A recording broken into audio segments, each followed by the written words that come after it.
Ehsan, welcome to Podcastina. Hey, thank you for having me. I'm excited to be here. I'm excited to have you. What are you looking forward to right now? Man, free time. I'm doing that. I was the social media guy at the mothership since it's opened, and I'm finally handing it off to like focus on like comedy full time, and just like I can just see it having that free time in the horizon. How good that's gonna feel. Congratulations! Yeah, that deserves a fist bump. There we go. Thank you.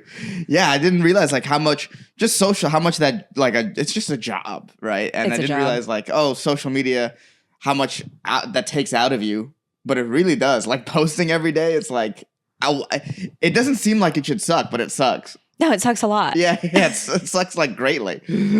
We're not supposed to be doing that. No, you're right. That's true.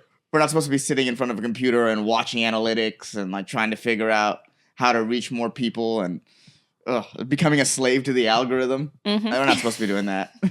It's like, yeah, everyone talks about how it's good that there's no gatekeepers now, but it's like the gatekeeper is just this AI that decides what it pushes and what it doesn't.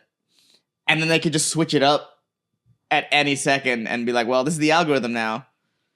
You know, there's that,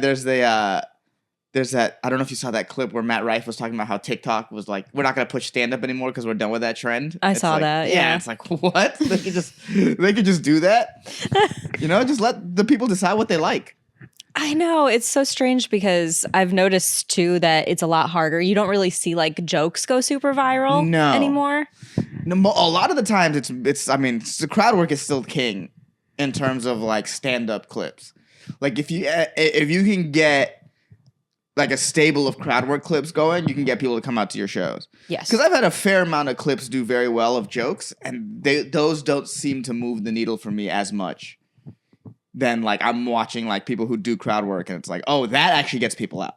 Yeah. What do you think that is? Like, do people just want to be a part of the show? I think so. And there's a certain like, I think if you watch people do crowd work, you're like, well, I'm getting a unique show. Yes. Right? Where it's like, if they see a joke, they might be like, well, you might see that joke again. Because, like, now jokes aren't burned anymore. You can just do them over and over again, even if people have seen them. But with crowd work, you know that, like, hey, this show is going to be unique because these people aren't going to be here for the show I'm at. Although, little peek behind the curtain, it's not that unique, right? Because sometimes we'll, like, tee up specific questions because we have a joke, and then it looks like it's riffing, but it's like, I had that in my back pocket because I knew you'd say something like that. Yeah, I mean, it's almost like, there's like plays, I call them plays. There's like plays that you have that you're like, well, this equals this equals this. It's like, sometimes crowd work, like the really great crowd work people, you see it. You're like, oh, okay, you have like, you know this hits, so it's like, we'll use this line in this situation. And then, but like still the magic is those couple unique moments you have per show, right? Yes. So it's like, that's what you're really giving them. So I think that's why they kind of hit more. But then again, who the fuck knows? I'm talking out of my ass right now. I'm talking my ass. You know, I've worked in social media for 3 years now. It's like, everyone's just guessing. Everyone's just guessing constantly. And you just hope that the algorithm likes you. Would you say you have like a good relationship to social media yourself? No, I'm probably, because of like I've been running my own and running an account that's basically at 1 million followers. It started at 0. So I think I'm just like, I'm way too addicted to my phone. I'm just so addicted to my phone. Like that weekly screen time report. Are you willing to share? No, it's embarrassing. It's embarrassing. It's so much. I also like read on my phone and like I do a lot, but it's like still like things we tell ourselves. Yeah, I use GPS on my phone. That's where all the hours are coming from. But it's like, because I know most of this isn't reading. Yeah. Yeah. And I watch TV on my phone now. I barely use my big TV. Okay. I'm just like, why is that? I don't know. I like it. Okay. I like being able to like just like leave it down, walk around, and then pick it up and watch it anywhere. And I don't have a TV in my bedroom. If I'm like chilling in my bed, I'm watching on my phone. That's fair. Yeah. Do you try to put in any kind of like guardrails? Do you have apps that keep you limited on certain things? No. Free falling. It's awful. But like that's once I have a job that's not looking at my phone, I think I'm going to really try to make an effort to like get off and be like present in some form or fashion. Because I am locked in right now. But I feel like that's a lot of people. It's a lot of people, and it's getting worse and worse because it's turned into not just us as entertainers need social media to like sell tickets and make a living. Right. If you're opening a bakery, if you want to be a cool electrician pulling leads, like you have to have an online presence. It kind of doesn't matter what your skill set is anymore. You get your clients by having an online presence. Yeah, that works for anything. I've seen like car salesmen. I've seen like everyone has to use social media now. Like there's no like, I remember when my mom started her business, there was like the yellow pages and other ways to get it. And now there's nothing. It's you have to have some kind of social media presence for sure.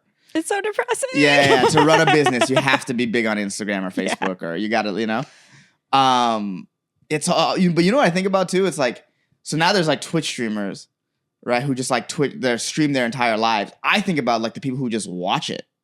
I think about that too because I'm never compelled to watch that kind of thing. Right. I'm never compelled to sit down and watch a stream. I've watched highlights of streams before, but like to sit down and watch and actively comment on someone else living life. Yeah. That's like whoa. That's like another level of like. Truman Show. Yeah. It's like a real deal at Truman Show. It's ironic that Truman Show was a warning. Yeah. When now it's like a goal. Ahead of its time. Yeah, ahead of its time. Yeah, but a little bit wrong saying that it was a bad thing. Not like a thing that's desirable for people. Because Truman wasn't getting paid. That's right. Oh, that's the difference. Therein is the difference. There's the difference. Truman wasn't getting paid. He was a slave, basically. These streamers are getting paid. But it is like, the people who watch it, it's like, man, what are your lives? If Truman would have had a discount code for AG1, he would have been raking it the fuck in. Right. BetterHelp, promo code Truman. Yeah. It would definitely be worth it, probably. He was the only one, too. There was no competition. That's right. But like now it's like, you have to live more, like there's so many streamers. And that's what like kids want to be now, too, instead of like it's up there with like, you know, the dream of being an athlete or a rapper when I was a kid, or it's now like streamer is in that. A streamer, YouTuber, that's like a dream that I think a lot of people are sort of aiming for. Oh, definitely. I forget the statistic, but I think it was in the 70s or something that kids say that they just want to be influencers now. Right. And what I realized, and maybe I was just too old to learn it until recently, is like the way that we got so many of these big influencers now is because they were comfortable streaming and they did just stream everything. And to me, that there was like this threshold of embarrassment that I had to cross, that I had to force myself to cross to even want to do something like that, to even think it was like, number one, appropriate for me, number two, an option. Because to me, I always regard everything as like, well, I wouldn't watch it, so who the hell would? Even down to like video podcasting. I don't ever watch podcasts. I've only ever listened to podcasts. But it's like, I'm the minority, so I have to do the video part because that's what everybody else is doing. And so I have to stop like relating to the world from the lens of, well, this is how I do things. Right. And that's so challenging. Right. Like, oh yeah, this is like, it's kind of sucks as you get older to be like, oh, most of the people don't see the world in the way I see the world. And you have to sort of conform. But also there's something happened where shame went away. I know. Bring it back. Yeah. Shame did go away, where it's like now sometimes the things people will do on live stream straight up film themselves doing crimes. It's like, yo, that's crazy. That's crazy. People like, I've seen people like, there's like Twitch streamers who abuse animals live on, like, not like, and it's not like they're purposely going out to abuse animals. They're just so comfortable that like, oh, this is who you are as a person. Yeah. That like, this is what you do in your spare time. You like shock a dog or whatever. And it's like that. That's so crazy. We're so far gone. Like we went so far down the like don't care what people think about you to be like care a little bit of what people think about you. There is like this still sort of social contract that exists, right? Where it's it swung so far, right? Where people are doing these like pranks in these like public places that are like kind of like, damn, you do that to other people? You're just like screaming a random stranger's face. That's insane. But it's like, yeah, it's just because shame is completely gone. I did hear something a long time ago. There's this great podcast that forgot who did it. It's Bret Easton Ellis. He's a writer. I think he wrote American Psycho. He did it with Kanye West. But he says when like people are struggling monetarily, popularity becomes currency. Whoa. Yeah. That's a bar. Yeah. So it's like if you're young and you look at like if you join the workforce, like the labor force, it's like and you don't come from a family with money, it's like, how are you gonna get to a house? You're not. You're not. Like, not in the way that, like, even when we grew up, like, I think about The Simpsons, they were able to afford, like, a 2-story multi-bedroom house with one guy having a job. And when it came out, that wasn't shocking. You couldn't have that premise today. If, like, The Simpsons came out today, everyone would be like, how the fuck can he afford this? Right, unless he's, like, a C-suite executive. Yeah, or it's family money. Mm-hmm. Right? So it's like, if joining the workforce from the middle class is gone, I guess the working class now can't get a job. It's like, well, might as well try to be a streamer, because if you hit it big, you can be rich. Yeah. And there's such weird niches. Like, I was just working with a guy who had a $200,000 a year job in tech, like working in recruiting, and he quit because his YouTube channel, that's just him doing reaction videos to anime, blew up so big that he's able to live off of that. And it's kind of hard to hear those examples and not be like, okay, then why the fuck am I working for this corporation that doesn't value me, that'll kick me to the curb in a second in a round of layoffs because they've decided they can replace me with AI? Like, people are seeing behind this kind of illusion that's been set up, especially for us, like, as millennials. It was go to college, get the degree. Like, you have to do this, go into all tens of thousands of dollars worth of debt. And at the end of the day, you go and you get the job off of that. And it's like, there's so much competition. Entry-level jobs pay dog shit. Yeah, and you have to have a lot of experience now for entry-level jobs, which is insane. Yeah, it's like I feel like the millennials were the last generation that kind of bought what that American dream was. Maybe not the American dream that way, but bought, like, the college, you get a job, things go better. Now it's like, I definitely don't think Gen Z believes that as they're entering the workforce. They kind of don't give a fuck about anything. And Gen Alpha, the new generation, is like, dude, do we ever have to learn how to read? Yeah, go to college. We're not learning how to read. Fuck that. So it's like, I think it's like all sort of crumbling down. And like you said, it's like, damn, you don't even have to make the content anymore. You get rich reacting to stuff that other people made. Which is so insane to me, because I would never watch, it's back to that, like, my POV of, I would never watch videos of people reacting to other videos. And yet that is a whole market. Right. That is like, big careers off of it. Multi-million subscriber channels of just, damn, you just react well. That's a skill. That's how stunted people are emotionally. Maybe that's how autistic people are, that they're like, let me watch people displaying emotions so I can learn. Yeah, exactly. So I can, like, copy and, like, oh, this is how I'm supposed to react to something. Yeah. Like, that's like you were, like, grew up with your phone. You were like an iPad kid that you didn't develop emotions, so you don't know how to react to a cool scene without another guy there. To me, the dude. It's so sad. I mean, all the power to the guy. I don't mean to shit on him like that, but, like, bro, especially, like, in the TikTok where it's just a video and it's just a guy's face in the corner. Lowest form of content. Lowest. Oh my God. No skill involved. Truly hit the lottery. Maybe, I guess, you have cool faces and that's the skill. That you're saying that, like, all these autistic people are just mirroring you. Yeah. Maybe that's it. But, like, man. You're reaching to compliment him in that way. Yeah, it's like, I'm hoping that's not the case. That probably is the case.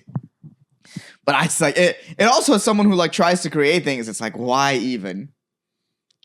Why not just learn how to make faces? I know, here I am, like, worried about booking. Who am I going to get this month? And how do I reach out to this person? And, which direction do I want to take the show? Sit down and try to write jokes 3 times a week for however long. And it's like, for what? Yeah. You should go meta. You should do yourself reacting to this podcast. That's what you should go super meta of just you reacting to your own content. The crazy thing is, people will watch. People will watch anything. That's actually might not be a bad idea. I'm gonna start taking old clips and reacting to myself. You might be the first to do that. I haven't seen any comedians. This might be like a new niche. Yeah, but I might as well give it a shot because none of it matters. No, none of it. I realized that because it used to be like, don't put that on the internet because people will like. The thing with what if your kids see that? It's like, bro, I don't think my kids could find any of my. I've had 30 plus videos hit 1 million views. zero way my kids see any of them. Yeah. Just no possible way. Just no way. It also used to be like, try to go viral, try to go viral, try to go viral. That used to be the game. Now the game is how many times can you go viral and how consistently can you stay viral? Yes. Because now a million views on YouTube when it first came out when I was in school, when I was in middle school, was like, man, you can like live. You're like, oh, you're famous now. You got 1 million views on YouTube. Now, 1 million views anywhere is like, YouTube is still impressive, but 1 million views on like TikTok and Instagram, it's like, that doesn't really mean it. You can get a video with 1 million views and then you're back to 200 the next video. Right. Yeah. None of it makes any sense. We have this magical god behind the pulling the fucking knobs and levers, and you don't know. You just don't know. You don't know, and then like, you just kind of hope that like, all right, hopefully the algorithm gods smile upon me and keep putting me. Like now I'm in this phase where like, oh, my podcast clips will kind of work. Any clip from a podcast will kind of work, but like stand up is still tough. And it's like, just and it's like having followers means nothing because now your followers don't see your stuff. A lot of the time, it's like, what is this game?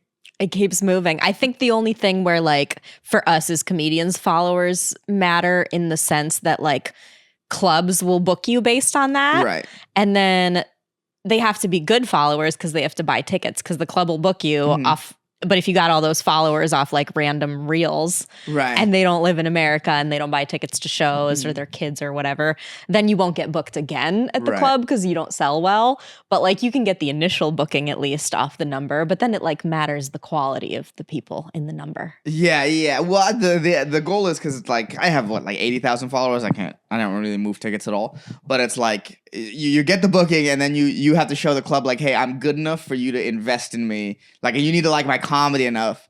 That way you bring me back on like, oh, we like this guy. That's the sort of goal for me anyways, until I get like followers that come out. But it's also like depends on what you go. I got most of my followers from a bit I did where I did this breaking news bit. And it worked for a while and I got sick of it. I started hating myself, which is what ends up happening. But like those people didn't know me for stand-up. Right. They knew me from this. So to get them to then buy tickets is like a whole different thing. Like I feel like to get people to buy tickets just for you regardless, if they don't see your stand-up, you got to have like at least a couple 100,000. Probably. Yeah. To be like, to start moving tickets and to probably start selling headliners. Now, if they follow you for stand-up, then you're good. Right. They'll buy tickets for that. I think you have to, I was just talking to Mike Lenoci about this. He was doing his podcast here and I was on it. And he was like, what you have to do now is you find the thing that gets you the views. So for him, it's like the podcast clips.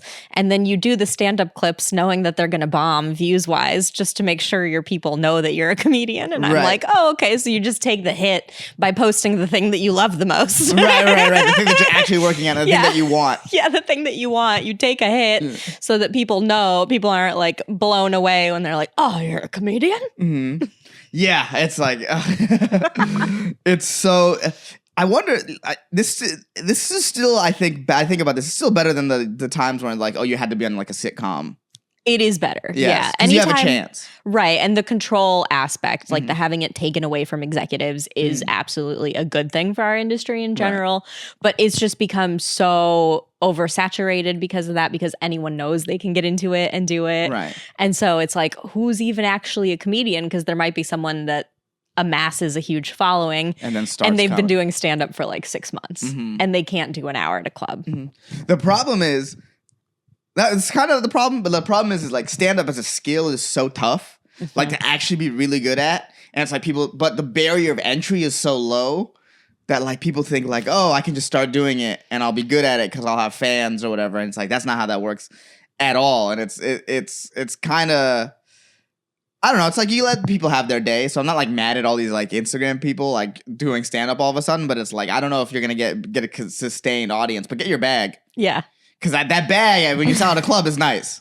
It's more than some people make in a year for one weekend at a sold-out club if you can do it. So it's like, you gotta get that money when you can. But it is like, because everyone looks at stand-up like, because anyone who's doing it well on stage, it feels like a conversation with your friends. And everyone's like, I can talk with my friends. With no idea how tough it is to really truly public speak effectively. It's why there's a reason why it's the number one fear in the world. The reason why people fear it more than death. It's tough, but like but anyone can do it, so everyone thinks that it's easy. It's like this weird thing. Like if you ever look at like, I used to be on like the Kill Tony subreddit a lot because to punish myself. I like being on the comedy subreddits because I hate it.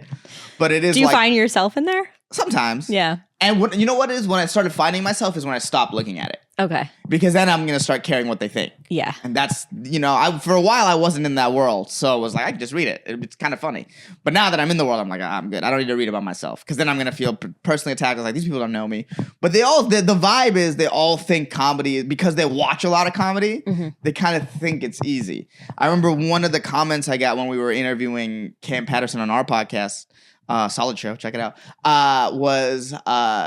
if you can't come up with a brand new fire minute a week, what are you doing? You're a professional comedian. And it's like, that's actually incredibly tough. Incredibly tough. Yeah. Because it takes in order for it to be a fire minute, you have to run it. You have to practice it in front of people. It's not the kind of thing that you can do and accept without feedback. Like we are one of the, if not the only form of art that requires feedback to get to where it needs to go. Right. Like you can play guitar in your fucking garage for 100 hours and all of a sudden become really good at guitar. We can't do that. No, you have to be live in front of an audience. Yeah. You can paint in your apartment. You can't say jokes into a mirror and it works. You can and get yourself into a mental illness hospital, but you're not going to figure out if it's funny or not. Right, but so it's like, everyone thinks that they can kind of do it, which is like, let them think that, but it's also like, it's funny how sometimes I wish there was some kind of barrier of entry.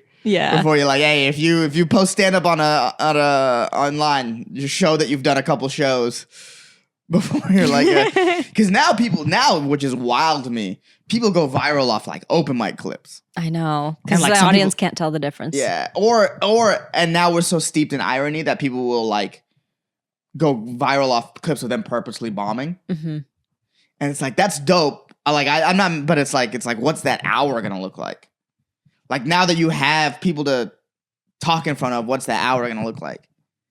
It's not gonna go how you think. And I don't know if people are gonna really wanna pay money to watch someone bomb for an hour. Yeah. Because the irony is fun in short bits. But then you think of like, man, I'm a person with a job. I paid money. I'm spending my Friday night. And this guy's like low-key, ironically bombing for 60 minutes. It's like, is that something that I really want to see, spend my money on? And going out is so expensive. It's so expensive. It's such a commitment. And then I also think like if some of those people are new to stand-up comedy and they go and one of their first shows is a bad show, they're going to be like, all comedy shows are like this. And then they'll just stop going. Yeah, I can't afford to spend $200. Like I think about like a night out at just at a comedy club is like, at least if you're spending under $100, it's like, where do you live? Right. It's at least probably around $200 to go out for a comedy club. It's like, damn, bro, that's expensive. And it's like, and that's on the cheaper end of live entertainment. Right. Like, I don't know, if you go to a concert now, that's at least $300. It feels like, unless it's like a small local concert, but like a real deal, like a name. I go see names, but I get like the worst nosebleed seats ever because I'm like, let me just get in. But even like a nosebleed seat is $60. Right. And then you get there and then it's another $40 for parking. Now I'm at $100. If I want to buy merch now, I'm at $150 or $160. If I want to drink now, it's $200. Yeah. A beer is like $20 at least. Yep.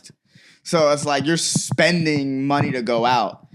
And it's gonna be interesting to see, like, I have this sort of theory as AI gets better and better and more, and like, now you see some stuff, you're like, oh, is this AI? The better that gets, the more people are gonna want live entertainment, but then it'll become, can people even afford to go see live entertainment?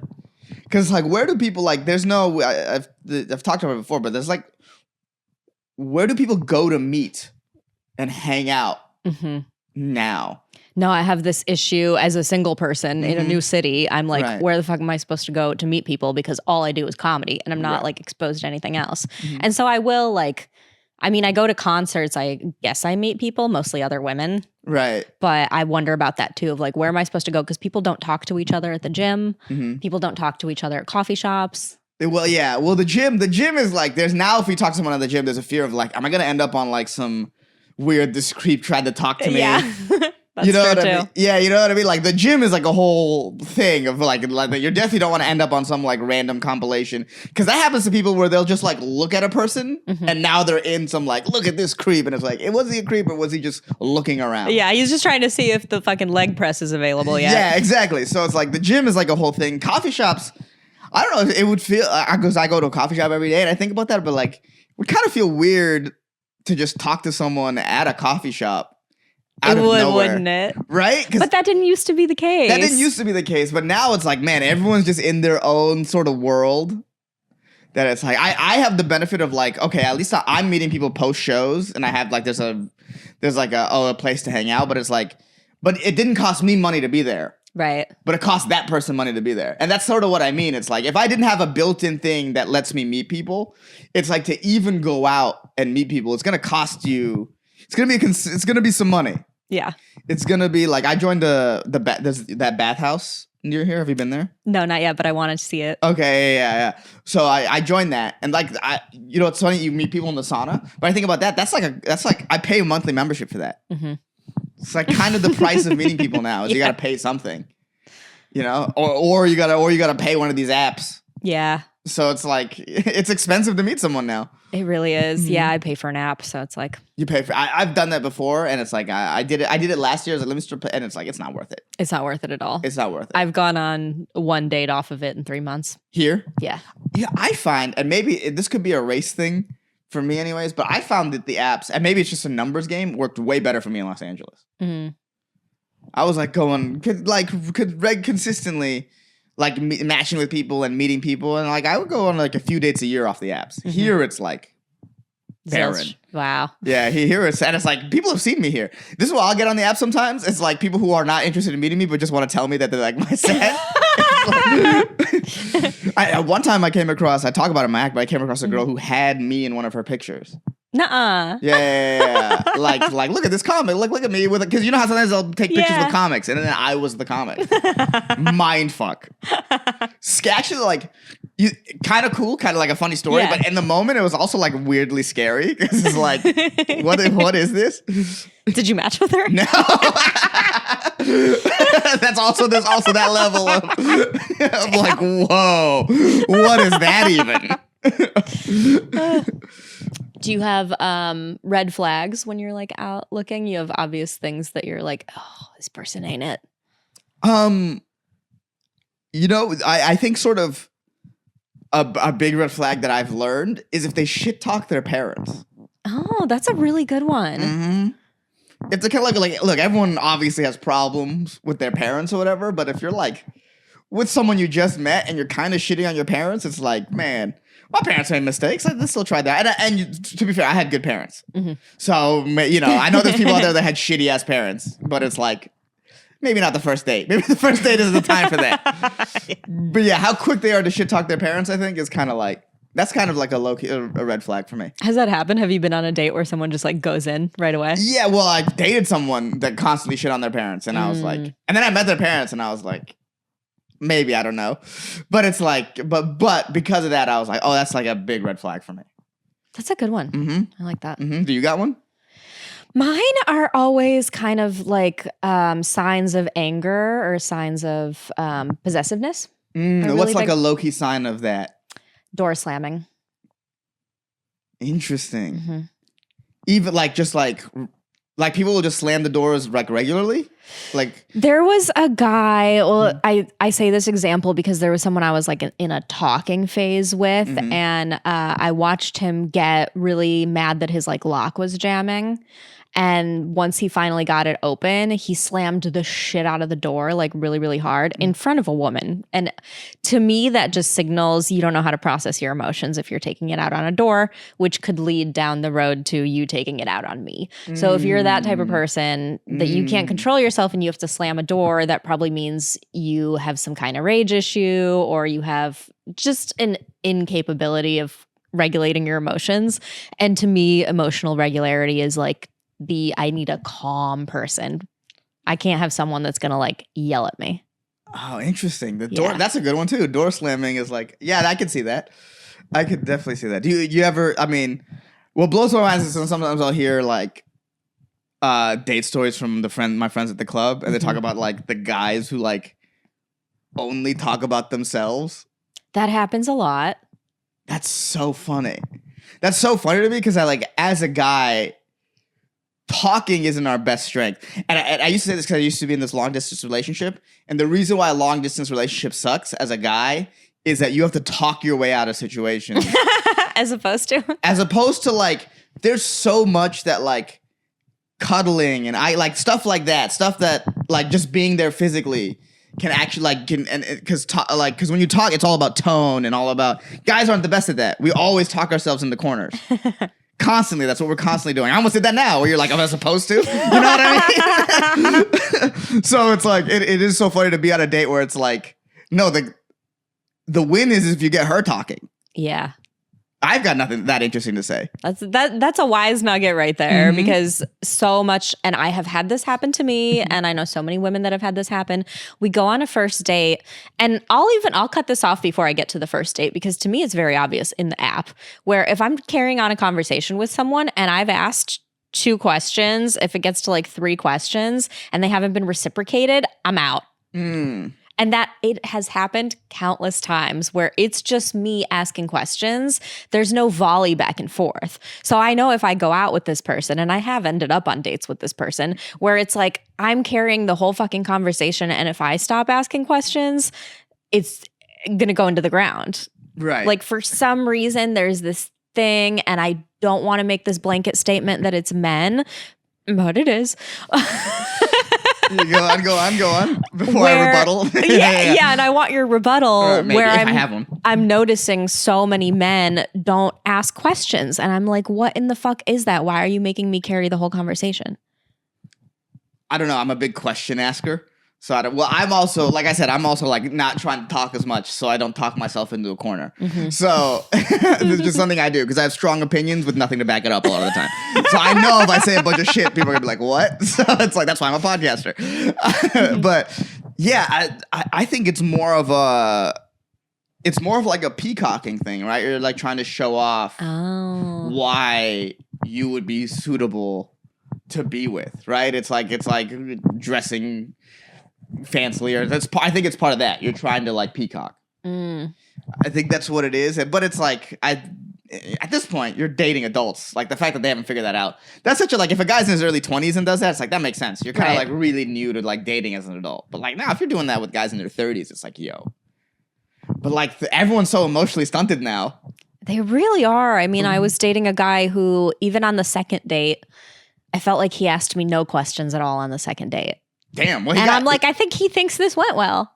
He got a second date after not asking questions on the first? On the first one, he asked a lot of questions. The first date was great. And then the second date, I was like, I don't know if you're nervous or I don't know what the hell's going on here. But like, to me, that signals, it just makes me so insecure because I think if someone's not asking me questions, they don't like me. They're not interested in you. Yeah. Because they don't want to get to know you. That's the whole point of a date, right? Is to get to know the other person. There's no like, if you're not asking the questions, it's like, oh, you're kind of doing this for you. Yeah. Yeah, but then, everyone, the casual relationship is so big now that it's like, it's almost like a way to protect yourself. It's like, well, why really know this person that deeply when there's like, what was it? You said something when I came and visited you the first time. You said, what was it called? The paradox of choice? Yes. Yeah, that's what it was. Where it's like you think that you have having every available fuckable person at your fingertips. The illusion of every fuckable person at your fingertips, right? Like, oh, I'm having fun now, but what if there's like a better, hotter, bigger titted version of or like whatever you're thinking, you know what I mean? Or like just different, or like you just think like, oh, if I could just swipe, the better thing could be around the corner. It's like I think that causes people like, it used to be like you just like found a person near you and you had to commit. Right. Now it's like, do I have to commit? And now no one's committing, and now no one's having kids. And well, it's kind of that. There's also a whole expensiveness thing to that. It's like, it's crazy how many people our age are like single. I know, the most ever. And now 52% of women between 20 and 40 are childless. So it's now the majority. Right. That's so crazy. And then like a lot of it, it's like a lot of that has to do too. It's like with women, it's like you have to really be like, do I want to pause my career to like have a kid? That's like a real question that women have to ask now. But I think they don't even get to, as a woman who wants a career and kids, the problem is in the lack of husband. It has nothing to do with my career. Like, I love being a comedian. I love podcasting. But I also love the idea of like surfing on the beach in Costa Rica and getting railed by my husband in the hotel room who paid for the whole thing. Like, I'd kind of rather be doing that, to be honest. Right. That's kind of like, but it's like now, it's sort of like the insidiousness of the feminist movement of just like, it made it so like, come here. Like, obviously, like, women should be allowed to work if they want to work, but they demonize that aspect of like, you get to be the stay-at-home mom, and like the husband takes care of everything for you, like monetarily. Back to Simpsons. How can he? Yeah. How can he? He can't anymore. He can't. Because now it's like everyone has to work. Right. Like, it would be the idea of because it's like the idea of like having someone who stay at home and takes care of all that, because maintaining a home is like a thing. It's a full-time job. It's a full-time job, and it would be nice to have someone to do that, but it's like, I don't have the money to really do that. And I make pretty good money, but like to support another person and then on top of that a child, right? I don't make that money. Yeah, very few people do. Yeah, not comfortably. No, I guess not. Even not. Maybe you're not supposed to be comfortable, but like it's like. Oh no! I don't like that line of thinking at all. You're not supposed to be comfortable. No, don't even perpetuate that. That's so funny. But yeah, I think a lot of people would like. I remember I used to know this girl, and it's like she was like trying to be on her boss, the whole boss bitch era shit. But I like listening to her talk, I was like, oh, you really would like to be a stay-at-home mom. Yeah. Like, really, like, listen to what you really want, and I could parse it out. It's like, that's what you want, but you're not going to get that. It's just not going to happen unless you meet a super rich guy. Right. Yeah, who wants that. I'm curious. I always like to ask when men are on the show, what is your take on all this, like, red pill shit? I'm not really, I guess, it's so funny, because I guess because I've been on Rogan a bunch, would that be considered part of that? No, I think he's deemed part of the bigger manosphere, but manosphere just seems to be like a catch-all term for anything male-oriented or with a predominantly male audience. Right. I understand why some people think he's part of that. As someone who is really fascinated in that and kind of does like deep dives into it, I don't consider him part of red pill. So who would be the red pill people because I think I have a like thought Andrew Tate, Myron Gaines, those really extreme people who actively rally against women. Because Rogan, as I've listened to him, he does not rally against women. He has daughters, wife and 2 daughters, 3 daughters. So it's like, I think something like in the mid 2010s, like right before all this red pill shit really took off, is like.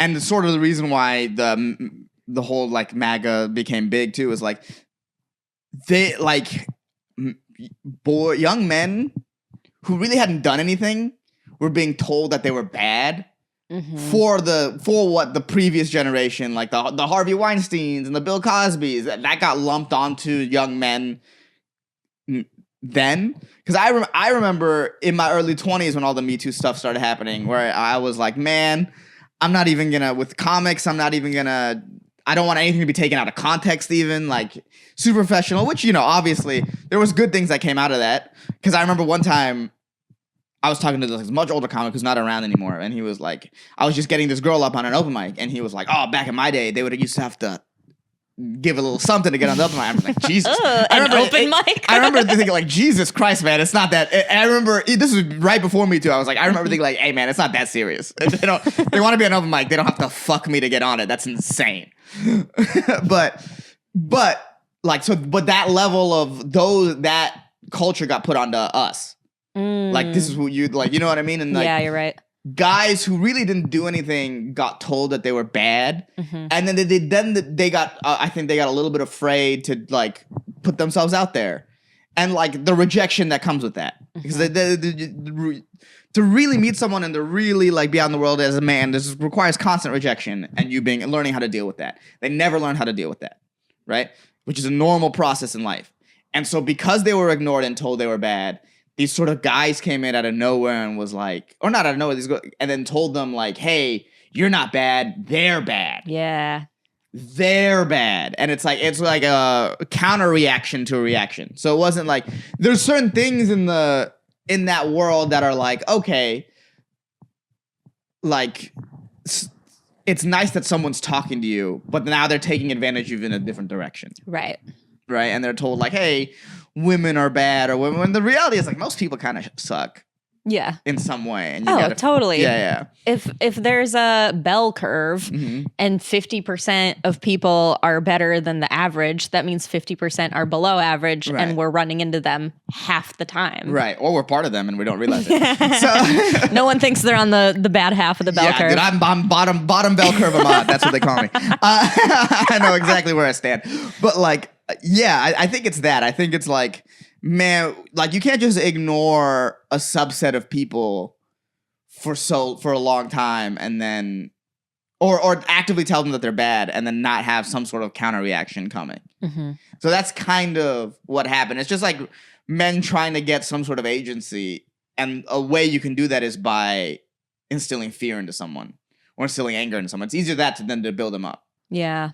You know, it's easier to be like, and it's easier to blame things that are outside of you than to look in at yourself, right? So it's like a lot of these like red pill guys, like especially when they have like the OnlyFans people on and they just shit on these OnlyFans girls. It's like, and they're sort of telling guys like, look at these whores. This is why your life is bad. It's like, no, your life is bad because your life is bad. Yeah. And there are certain steps that you can do to get out of it, but it's not this random lady's fault. You know, sure, she's like dumb or whatever, but like so is everyone else, you know? So I think they're just like, there was a market of no one's talking to these guys. And like the whole, you know, the whole Democratic Party just ignored men for a while. So that was a huge deal. Like I thought it was really funny after Trump won the second time. It's like the Democratic Party was like, we need a program to learn how to reach men. And it was run by a woman. And it's like, you don't get it. How do you not get it? How do you not get it? You know what I mean? It's like, so half of the political spectrum just sort of ignored you. Yeah. So you're like, you're going to go, you know, you react big, in a huge way in the other direction. So that's kind of what I think the red pill stuff is. And then mixed in with like little bits of like, I've seen clips of Andrew Tate. I was like, oh, that was a good clip. You know, there was one that I saw was like, instead of saying like, I have to do the laundry, you say, I get to do the laundry. Because of like how many people can't walk, how many people can't get out of bed, how many people are terminally ill, and like they're just, you know what I mean? Like it's a blessing that you get to do what you do every day. That in a vacuum is a great clip. And that's how it starts. Yeah. That's how you could get into like, okay, and then the second they have you, then they can do the more insidious stuff. That's so true. Yeah, that's kind of what it's sort of like a natural sort of consequence of us going one way and us going, you know. Being in Hollywood during the whole diversity push was like, I just watched them do it wrong. And I was like, there's going to be a reaction to this. And that's exactly what happened. It's almost extra offensive that it's white people coming in to say that it's offensive. No, it's that bullshit. It's so funny they don't see it. It's that bullshit. Like, if you look at on the slavery days, there was this whole white savior complex of like, they need us. They don't know anything without us. It's like that. Yeah. It's like, oh, you don't think my little brown brain can handle someone being offensive towards me, so you have to get mad for me. Yeah. That's what it is a lot of the time. It's like, oh, you don't realize it's the same shit that happened way back then that you're just doing now. You just think that you know more than me because I'm brown. It's just subtle racism. Yeah. Oh, also, I hate it when like people are like, oh, especially when white people say this, they're like, you can't make jokes about minorities and shit. That's punching down. It's like, oh, so you think I'm lower than you? You think I'm lower than you? Can't make jokes about me because I'm lower than you in your head. Great point. You wouldn't say if I made it like you think making jokes about me is punching down. That says less about the person making the joke and more about you. Like, oh, you think you're better than me, and then you think you're such a good person by like, I don't even make jokes about certain races because because I'm above them. It's like, get the fuck out of here. Yeah. Get the fuck out of here. That's it. Yeah, it's that. Like the whole punching down, all that shit is just like weird white ways of like these liberal white ways of controlling people that like they think they're better than, that I'm not a big fan of. I saw some reactionary or some video on TikTok that was a woman going, let me start a comedy special and see how long it takes the comedian to bring up trans people. Mm-hmm. And she's like, oh, 4 minutes. See, it only took 4 minutes. I play this game because it's always some short amount of time.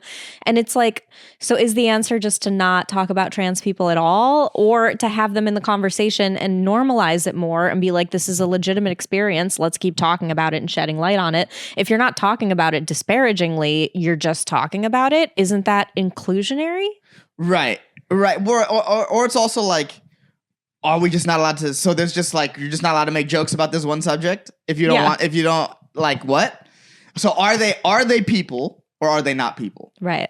If they're people, we should be able to make jokes about them. If they're not people, then no one should talk about them. Mm-hmm. But you have to admit then like, hey, I guess they're not people. I think they're people. Hot take. But as any group of people, they should be able to be made fun of. That's right. They shouldn't be above that. And so it's like, because I don't understand, like, why not? Like, oh, because I think the thing, like, trans people are under attack and they get killed. And it's like, so does everybody else. Mm-hmm. That doesn't mean that they get... The reason why the trans issues to me are like, they've moved up to the top is because it's like the biggest minority a white man can be. It is, and it's also novelty. Mm-hmm. We're not used to trans people and so much conversation about it, and it only became this big thing in the spotlight like a handful of years ago. Like really, we didn't have trans visibility. We didn't like Caitlyn Jenner was probably the first big famous trans person. Right. That's so new in the scheme of things. But I'll also say this, and I truly believe this: if white people just couldn't be trans or just weren't never trans, no one would give a fuck about it. There's a reason why it moved to the top of the list. Yeah. It's like the number one thing over everything else. It really is. Yeah. And it's because rich white men can be trans. Yeah. In either direction. Yeah. Transitioning to men, transitioning out of men. They can, that's so move it to the top. Yeah. It's part of the whole, it's why neurodivergence is so big now too, where it's like, this is a thing that we have to talk about, create spaces for them. It's because white people can be there. It's like, I really think this, it's like. You're really onto something here. That's so true. I really it's think. It's the victimhood of the white man. Yeah. Yeah. Well, it's like, for whatever reason, like liberal white, and I'll put women in, liberal white people think that the cool thing about being a minority is the victimhood of it. Right. So they come up with ways to be victims instead of being like, this is how I'm different. It is what it is. And there's a certain set of cards you're dealt when you're different in a different way, and let me play them. But the first, I've noticed it. They think that the victimhood is cool. That the victimhood is a badge of honor, as if like all other minorities wear their victimhood with pride. Yeah. Where it's like, not really. Anyone who, any person of color or any person of any sexuality that gets out of it, or like not gets out of it, but like is able to rise up, overcome or whatever, they don't look at themselves as victims. Not usually. Victimhood doesn't really get you far, truly, I think. It really doesn't, and it's so strange that people do wear it as this like badge of honor because it kind of speaks to like I'm trying to say this delicately. I feel like you have bad character if you decide to sit in victimhood and claim it and seek it out, which is what's specifically happening is people want to go seek out victimhood, where it's like, you should be striving to be a resilient person. You should be looking for characteristics in yourself that you can build and grow and develop that show resilience, that show strength, that show that you're like bigger than this thing. And instead what's happening is people that historically didn't get to claim any victimhood are now finding that it's not that it's a badge of honor, it's that it's a fucking excuse to be a shitty person. Yes. They get to then be a piece of shit and walk around and treat people poorly or think that they're an exception to the rule everywhere they go. And they go, because I'm neurodivergent, because I'm trans, they now get to use this thing as an excuse against accountability. Right. Yes, I do absolutely believe that. And it's like, there's two types of people. Are you the type that happens in the universe, or do you let the universe happen to you? Yep. You know, and it's like you can be the type of guy that like or a person that actively is in the world and doing stuff. And that's way more rewarding than being like, oh man, this is how the universe this is how life was shitty to me. This is how life was. Because if you can focus on the ways life was bad to you, it'll just be bad to you. Yeah. It's confirmation bias. It's confirmation bias. It's why I'm so obsessed with manifesting, because it's all mindset, everything. And it's like, if I wake up today and I go, oh, I'm going to have a bad day today. It's already a bad day. Now I'm moving through the day looking for evidence and proving to my brain that, oh, it was a bad day versus the opposite. And we have the choice. But I do wonder, I'm curious, surely it must be a malleable thing. Like internal versus external locus of control, which is what you're talking about. Like internal locus of control, I'm the accountable one. Everything that happens for me, and I'm the one who's in charge of it. Right. I have that autonomy. Versus external locus of control, all my problems are everybody else's fault. Can people slide that locus of control from internal to or from external to internal where you want it to be? Yeah, I think if you truly focus, if you truly like, you have to work on it. You have to be like, oh, I'm being, you know what kind of changed the game for me? This is years ago. I was like a depressed college kid, whatever the fuck. And I go to an open mic. This is right after college ends. And a guy, it's one of those like riff mics where you pull a topic and you riff on it. And this is a guy who's been like on drugs before, like on different types of drugs. He pulls one and he said, what's the worst drug you've ever been on? And he said self-pity. Ooh. And then that changed the game for me. So now in those modes where like you still get I'm a human being where I feel sad for myself, I realize that like I'm perversely enjoying it. And I'm able to stop myself and be like, okay, you can't think like this. What do I got to do? Do I got to drink some water? Do I got to go on a walk? Just got to do something to take agency off of my day.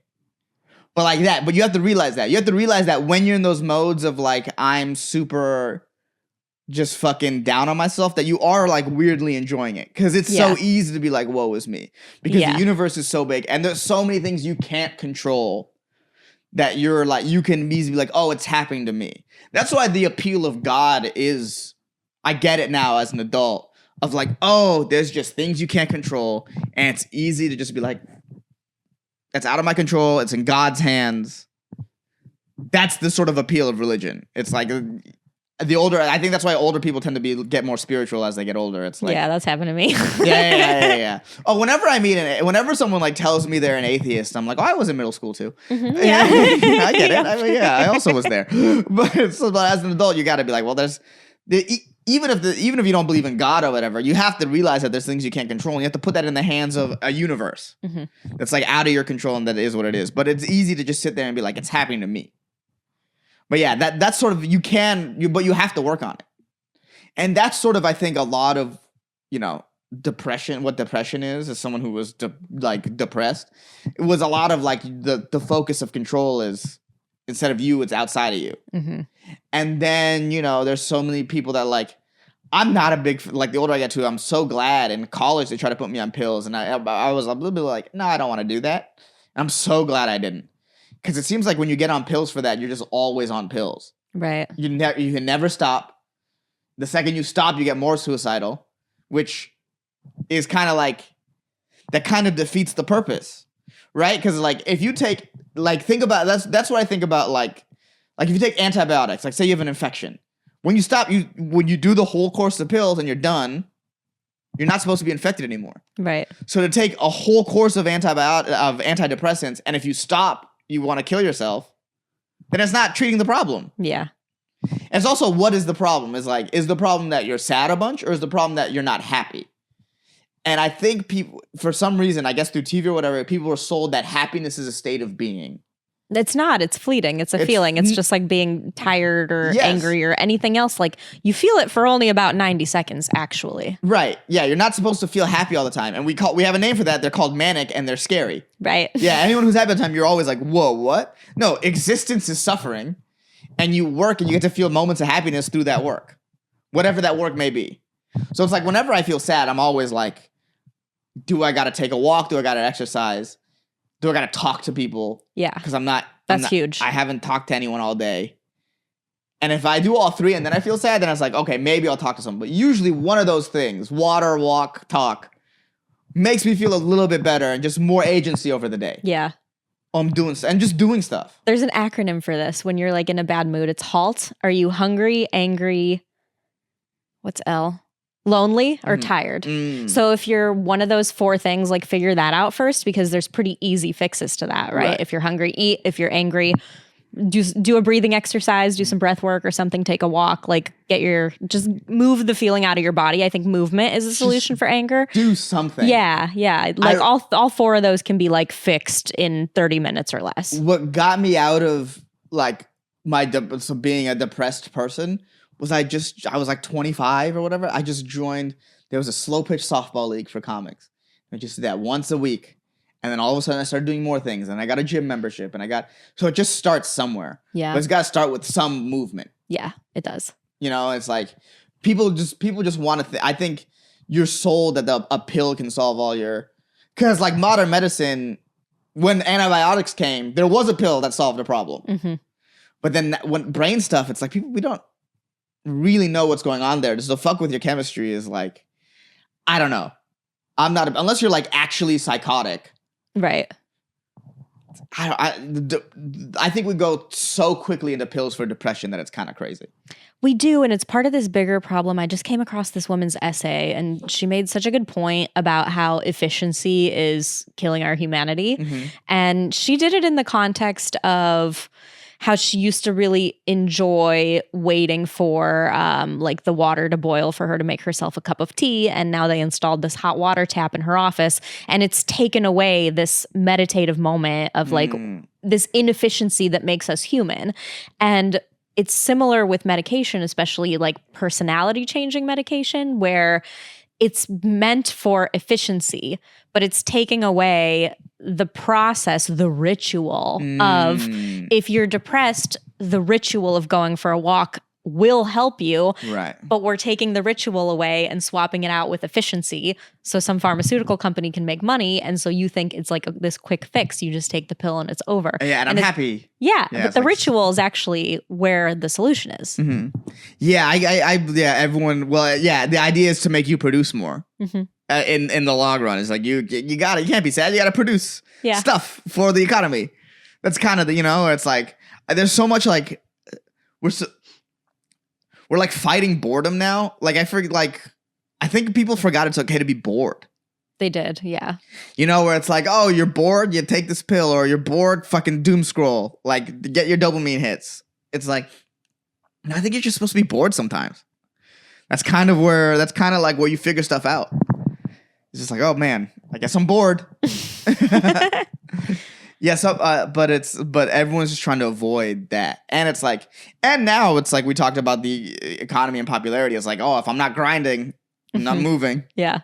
I'm wasting away. Yeah. Everyone's this grind culture that's sort of taken over. But you kind of have to survive. We woke up at 11 to podcast. Yeah. And then you have a meeting. I have 2 meetings after this, and then I go out to do shows. Yeah. And then I wake up, and tomorrow I'll wake up and go to get coffee, and I'm recording another podcast tomorrow. It's just like but you have to just keep going. So it's like, I guess also that's why people take pills. It's like you can just take an Adderall. Everyone's on Adderall now. Yeah. That's, I'm glad I never did. It used to only be nerds. I know. That took it recreationally. And now people just need it to get through their day. I know. I'm always grateful that I don't have addiction issues because I know they plague so many people. Like I have Adderall for in case of emergency, break glass, but like very rarely do I actually find myself reaching for it, which is nice. Yeah. I'm glad I haven't developed a dependency on it because I see how people could. And if it's not that, it's like Celsius or matcha or cold brew or whatever. It's just like put it in my veins if it's going to help me be more productive. And it's like, when did we allow ourselves to have productivity be the only measure of our self-worth? That sucks. That sucks. That fucking sucks. That sucks. And I'm that person too. And I think my therapist, thank God for her, really snapped me out of it because at one point, like a couple of years ago, I started going to Al-Anon, which I really appreciate. What's that? It's a 12-step program, but it's like instead of for alcoholics, Al-Anon is like for people who love alcoholics. And it's kind of for people with control issues. That's like a very common thread in Al-Anon. And I love those programs because they give people community, they give people a lot of responsibility and create a pattern of like service. You do a lot of service in these programs, and service helps people with self-esteem. Okay. However, I started bringing up things that I was learning in Al-Anon in my therapy. And my therapist said to me, Galina, every time I talk to you, you're so excited about some new tool that you learned that you use to be mean to yourself. So basically, right? I mean, she told me that years ago, and it still like vibrates in me when I think about it, because I was the person who read every fucking self-help book. Like you go into like a Hudson News bookstore, and if it's a self-help book, I promise you I've read it at some point. Or I've listened to I spent years and years like listening to all this self-improvement shit and reading it and figuring out tools and being like, why can't I implement this? If I could just figure out how to implement this better, I would be better. And it's like, better at what? Better at producing?